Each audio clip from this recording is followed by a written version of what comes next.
अहोई अष्टमी व्रत कथा। एक समय एक नगर में एक साहूकार रहता था। उसके साथ साथ बेटे बहुएं और एक बेटी थी। दीपावली से कुछ दिन पहले उसकी अपनी बेटी भाभीओ संग घर की लिपाई के लिए जंगल से साफ मिट्टी लेने गई। जंगल में मिट्टी निकालते वक्त खुरपी से एक स्याहू का बच्चा मर गया। इस घटना से दुखी होकर स्याहू की माता ने साहूकार की बेटी को कभी भी मां ना बनने का श्राप दे दिया। उस शाप के प्रभाव से साहूकार की बेटी का कोप बन गया। इस शाप से साहूकार की बेटी दुखी हो गई और उसने अपनी भाभीओं से कहा कि उनमें से कोई भी एक भाभी अपनी कोख बांध ले। ननद की बात सुनकर सबसे छोटी भाभी तैयार हो गई। उस शाप के दुष्प्रभाव से उसकी संतान केवल 7 दिन ही जिंदा रहती थी। जब भी वह कोई बच्चे को जन्म देती, वह 7 दिन में ही मृत्यु को प्राप्त हो जाता था। वह परेशान होकर एक पंडित से मिली और उपाय पूछा।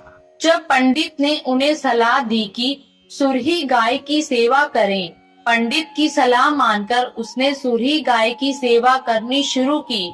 उसकी सेवा से प्रसन्न गाय उसे एक दिन स्याहू की माता के पास ले जाती है। रास्ते में गरुड़ पक्षी के बच्चे को सांप मारने वाला होता है, लेकिन साहूकार की छोटी बहू सांप को मारकर गरुड़ पक्षी के बच्चे को जीवन दान देती है। तब तक उस गरुड़ पक्षी की मां आ जाती है। वह पूरी घटना सुनने के बाद उसे प्रभावित होती है और उसे स्याहू की माता के पास ले जाती है। स्याहू की माता जब साहूकार की छोटी बहू की परोपकार और सेवा भाव की बातें सुनती है तो प्रसन्न होती है। फिर उसे 7 संतान की माता होने का आशीर्वाद देती है।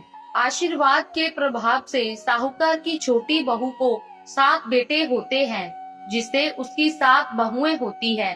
उसका परिवार बड़ा और भरपूरा होता है। वह सुखी जीवन व्यतीत करती है।